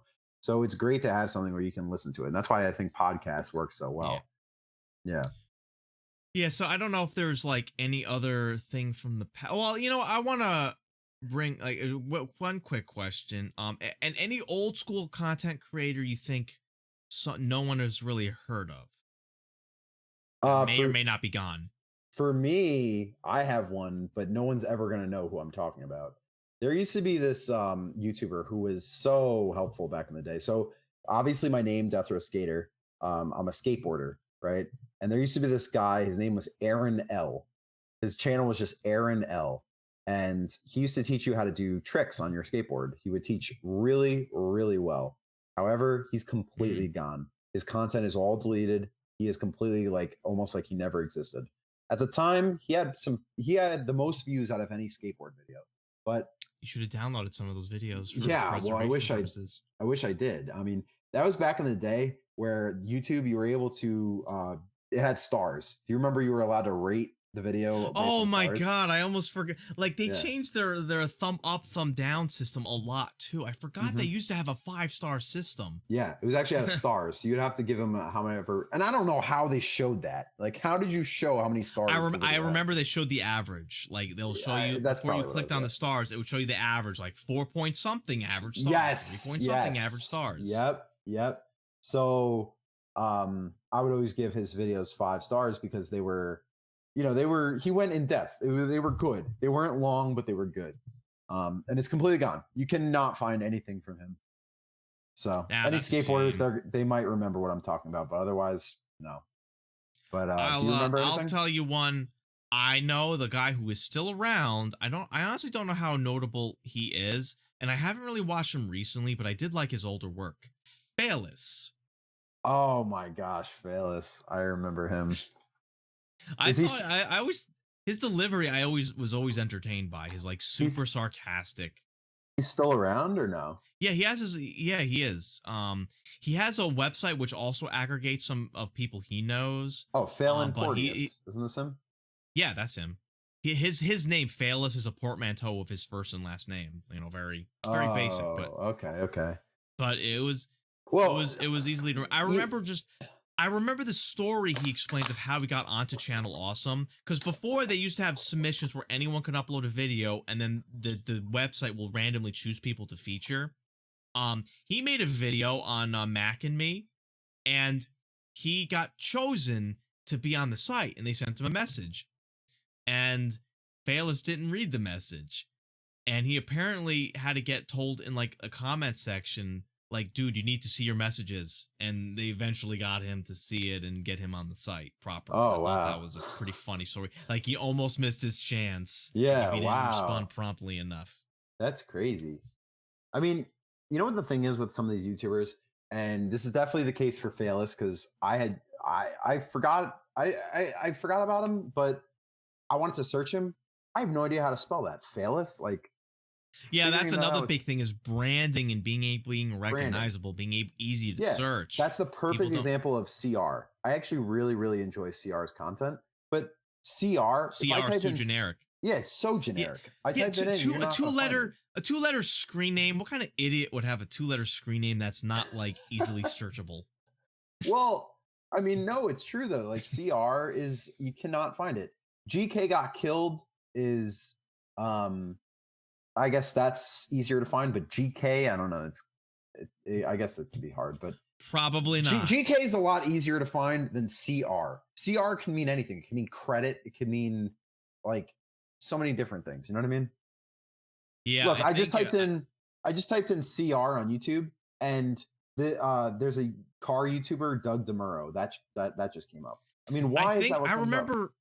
I remember back then. I might be misremembering this. It wasn't so much your name people were searching for; it was the name of your show people were searching Yeah. for, and like Nostalgia Critic.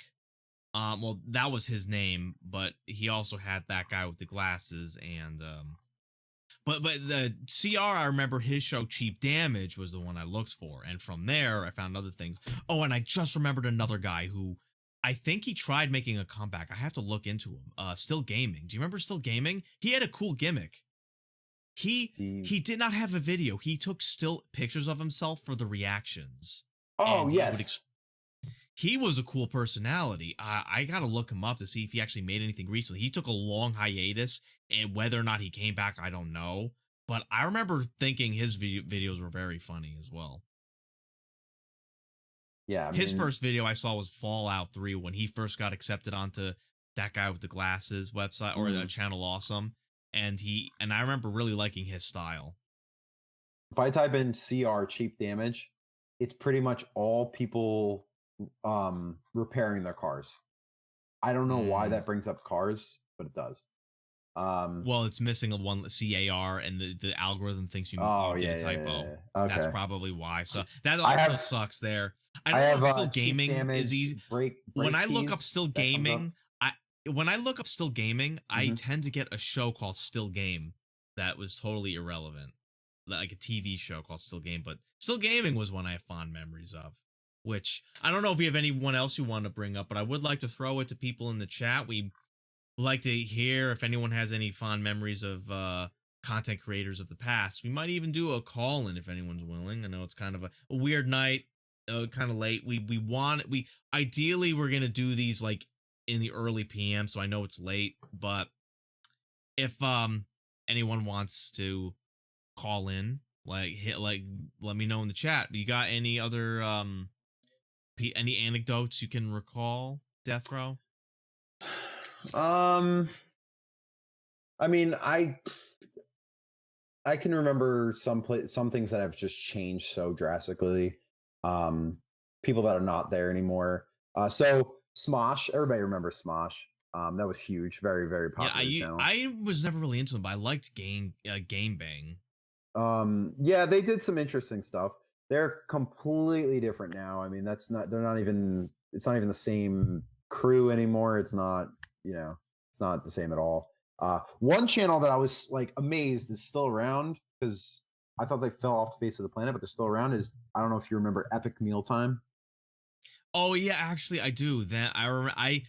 I know of him. I didn't really watch your videos. I just remember the crossover he did with FPS Russian, and that's another guy. Yes, That yes, there you go. FPS Russia, and which is also completely gone. well, he's not completely gone. He's I forget his name, but he's a podcaster now. With a Kyle, I different think his name's persona. Kyle.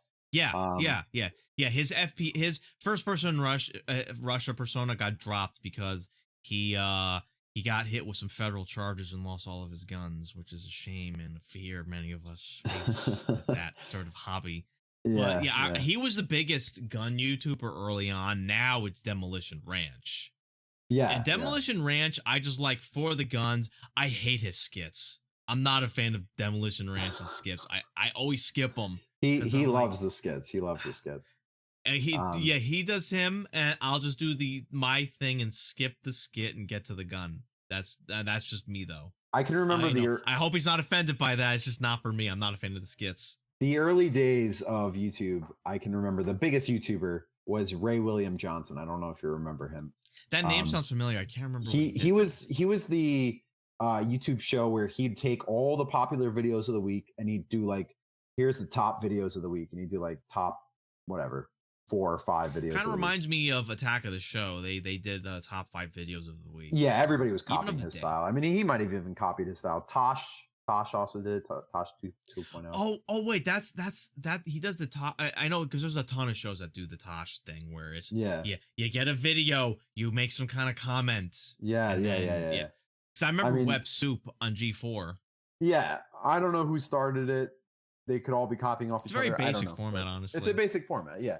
But Ray William Johnson was the #1 channel for so many years, and all of a sudden he just left, and that's it. The channel never went anywhere again, you know.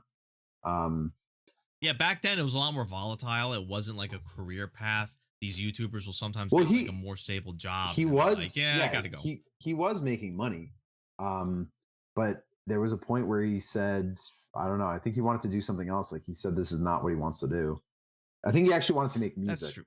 So that reminds me of another like guy I think no one's gonna remember, Welshie on Channel Awesome. I remember he did a great video explaining the Saw series, but he eventually said, "Yeah, I'm just not enjoying this anymore. I'm gonna have to do something else. You know, sorry, but I'm just not into it anymore."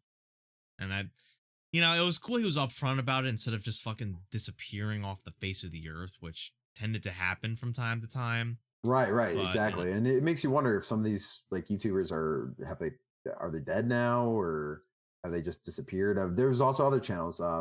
Kasim G used to be a very popular channel that I would watch all the time. He doesn't really do YouTube anymore. There was a lot of them, so.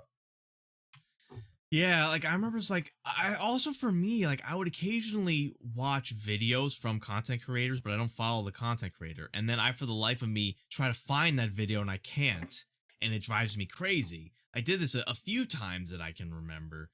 I just remember one really good video that explained the manga for The Legend of Zelda, or Majora's Mask specifically, but I tried finding it and I couldn't. I thought it was maybe Peanut Butter Gamer did a video on it, but it wasn't him. It was someone else. And it was just, a lot of people, like a lot of people come and go, and it's hard to keep track of those people back then, and now it's a little more structured. I feel like it's a little easier to keep track. You know what it is? I mean, YouTube has changed their algorithm, so it changes everything. And there's entire categories that have died. The pranking thing was huge on YouTube in like 2011. Yeah, right? Yeah. It's only a prank, bro. Yeah. It kind of changed a little bit, and it went from IRL pranking, to the phone. The phone pranks are big, or not huge, but I listened to a podcast of prank phone callers, and that's pretty funny. And there's actually, there are some prank channels, but they're very focused in a very particular way that's less obstructive. My personal favorite is the Cartnarks. Do you know them? No, I stopped watching. I'm about to send you on a rabbit hole, probably. Their whole thing is that they are the Cartnarks, and if they see someone leave a cart out in a lane or on the side and not in the cart corral, they will go up to them and point them out. It's like, that's not where the cart goes, sir or ma'am. Go over there. And then when they either get annoyed or confused or they don't comply, they'll say, all right, you get a bumper magnet. And he would put the magnet on their car, and it said, I don't return my shopping cart like a jerk. And people would flip off. And it was, I just got rated. Yo, Axe, how was your axe throwing? We're talking about old content, old YouTube content. I was just talking about the Cartnarks, the modern day pranking, which is not so pranky, but it's very specific. It's sort of a public service announcement. Put your damn carts away. And then the Cartnarks would come around, and then you need to look in on them because they're pretty funny. Yeah, I actually just searched it. Axe, I was just watching your stuff before this. I see the that's another content creator. Yeah, that one, Axe, throwing axes. I just got home from work and I went straight to doing this. I want to like scroll through your VOD when I get the chance. Axe. By the way, I might be. I don't know if you're tired because you've been streaming for like what 12 goddamn hours. That's So crazy. I am doing call-ins if anyone's willing to wants to like talk about old stories of content creators that you used to watch, content creators that you liked that were very unpopular, unappreciated, or just quit. You know. Uh but yeah, while we're seeing if anyone wants to respond, I don't know if you have anything more to add besides the what's this called the I'm just laughing at the comment here. It was axe oh amazing. well you don't know acts like I do. Give me one. Let me pull that comment up real quick. Um, it was axe amazing. Finished second again in an ex executing Excruciating way. excruciating final round. My mind was blown. I can read. Yeah. Sorry, Dan. Sorry, Dan. The chat overlay for you is stopped working for some reason. Did it stop working for you? Mine works, but not yours. Don't Whatever. laugh at the Well, axe puns. Wow, that's too funny. Yeah, sorry. It's not. I'm not able well, to pull it's it the up. cat's out of the bag with that one. It's gonna continue. ASMR, it's gonna continue. Anyway, so for you people who just rated, any of you have any anecdotes about old content creators? We were talking a Yeah. bit about Stuttering Craig, and that's where I met you, Axe, the Legends community, Stuttering Craig. I was talking about how I was playing Mario Party. I got into Mario Party because of them for the most part. I also got inspired to use StreamYard, which is how I'm streaming right now because of that. Because of his podcast. So a lot of good memories of game trailers. But yeah, so while you guys may be typing up a response, I just want to sort of bring up so next week we are probably going to do this again, but at an earlier time frame, probably like earlier afternoon, like 2 or 3, maybe 4 or 5, yet to be seen. But next week's topic will be games that shaped us, games that made us into the gamer we are today. And from that, like all stages of our life, like from like the first games we can recall as kids to like our middle school, high school games we played with people to games somewhat recently in the past. I feel like there's a lot like a lot of games people played throughout the ages, and you don't seem to realize it just how many games you go through with that. And I have mine. I have a lot of stuff for me to say. Puns are great though. I don't know. That's a minority opinion, I think.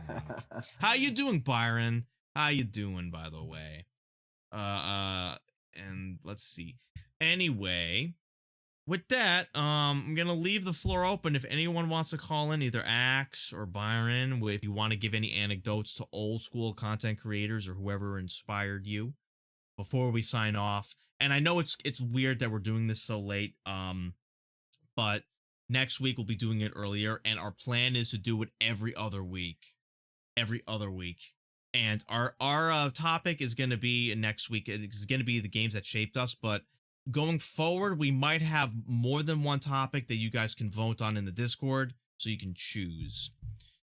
After all right, after 10 hours of straight axe throwing, I need to go die in a corner.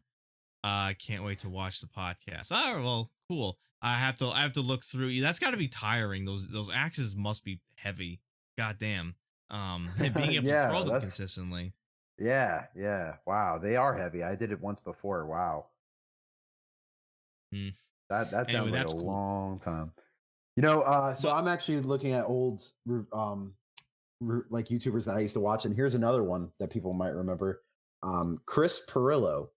Now this goes way back.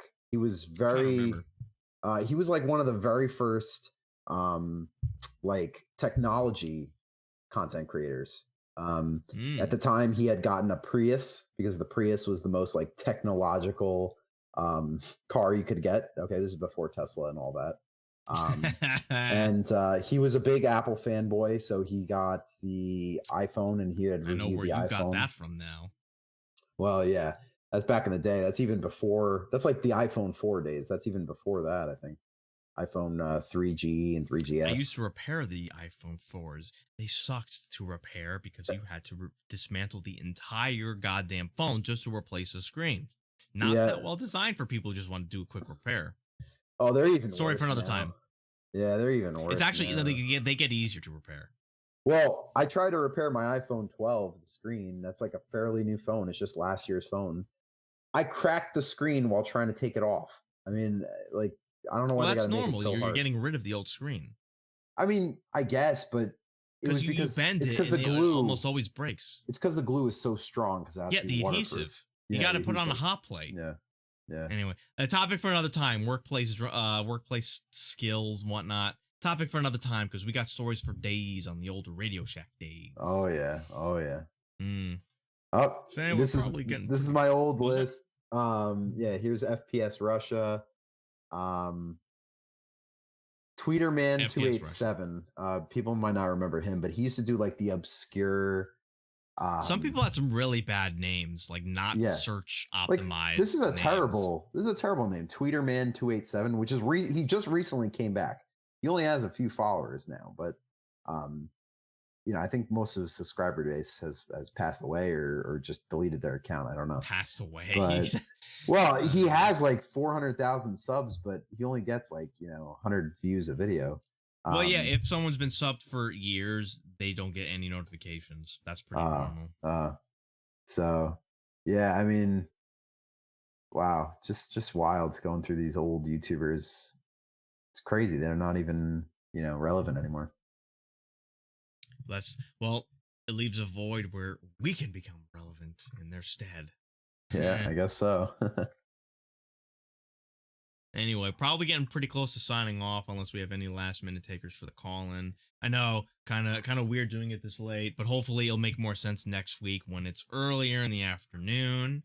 But you have any final thoughts, Death Row? Your time in the too many games and also early content creators. I have to say it was awesome. So if anybody's ever thinking about going to any of these video game conventions of any kind, do it. It's seriously worth it. It was about $40 to get in. Try to carpool though. Yeah. Try to carpool because those parking lots were nuts. With COVID and everything, I have to say these things are, probably not like they're pop up. So they come up like last year in 2020, everything was canceled. So they probably didn't expect to do it this year, but they were able to do it. So that's probably why it wasn't so well coordinated. But it was a great time. I highly suggest it for anybody who's considering going to Comic-Con or Too Many Games or any of these expos. It was a great time. I really recommend it. Nice. So that was definitely, I think, a great topic to start with. Too Many Games. Shame I couldn't go. You invited me to go, but damn work getting in the way of video game playing. He doesn't have his priorities straight. That's what it is. Damn work. Oh boy. Well, that definitely sounded. You got some interesting pictures. Definitely sounded good. So I can say that I've met the nerd through one degree of separation through you. There you go. Yes. There we go. I mean, he doesn't act like he's like famous or anything. I mean, he just he's an average everyday guy. He's very humble, which is really cool. Or actually, do you want to share while you were at Too Many Games any of those internet personalities? Who was the total asshole? Well, don't answer that. Yeah. Maybe that's not to be answered. Nah, they're all cool. They're all cool. They're all cool. Yeah, they're all cool. The ones who are a-holes are known as such, so it is what it is. Yeah. Anyway, that was fun. I'm gonna just see if there's anyone worth rating. Since I am not on YouTube, I am actually on Twitch. I don't know if YouTube will be a better venue for this. I think I'll probably keep it on Twitch for now. Just I feel like until we get our bearings. How we're doing this is gonna probably change format a little bit. Sometimes we might have a third guest. For those of you who don't know, Wolf Ninja. Yeah. Oh yeah, Asimar. Yeah, give me the suggestion. Yeah, I love suggestions. Yeah, but anyway, while you're telling us that, how Man, I just lost my train of thought. What was I just talking about? Damn it. The things changing. I just remembered. We might have sometimes a third person with us. Wolf Ninja. He is busy with a lot of IRL stuff, so he will not be a consistent co-host, but he will hopefully be a frequent co-host. So ideally we'll have 3. I don't know, maybe someday we might entertain the idea of another like co-host. I like the idea of doing call-ins. I want to do that if anyone's into the idea, like people call in with their anecdotes about things as opposed to having like a full co-host all throughout. But yeah, check out Wolf Ninja. He also streams, for those who don't know. Let me just give him a quick shout out. Wolf Ninja _ There we go. All right. Anyway, ASMR, just like let me know what your suggestion is. What is is that Luca a lot? What is that? I'm confused. Look a lot. Do you, am I missing something? Am I stupid again? What's happening? Look a lot. Is that Yeah, is I'm that not supposed to mean understanding. something? I'm not understanding the context of that one. Yeah, Asimar, are you still typing the suggestion, or was that? Oh, that's his name. Oh, you were talking about a raid suggestion. I thought you were talking about a general podcast suggestion. My bad. Oh boy. Let me look up who that is. Luke. I'm okay. I am stupid. Okay. Let's see what he's playing. See if it's relevant enough. I'm getting the ad. Okay. Oh, another an Aussie, or as I like to call him, a boomerang chucker. Let's see, what is he playing right now? Stream starting soon. Oh, his stream is actually starting. So that's good. He's playing Echo the Dolphin, or is that something else? I don't even know what that is. All right. Well, we will go say. Oh wait, this is a newer game. Survival. All right. Well, why don't we see what this game is about? We can say hey to a new person. I don't know if this is a legend or just someone you know personally, SMR, or that you've seen. Anyway, let me set up that raid.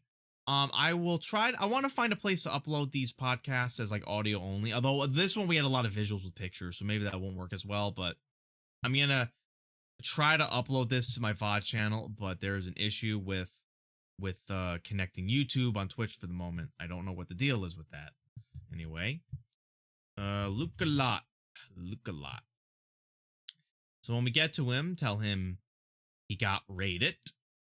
And I am probably going to be playing Dark Souls tomorrow. If anyone's into Dark Souls, going to try to finish that up before Superstars. I don't know if I will. Going to also work on another video, another iceberg video. And then we got Mario Party on Friday. We'll be playing a normal Mario Party, and we are getting close to Superstars.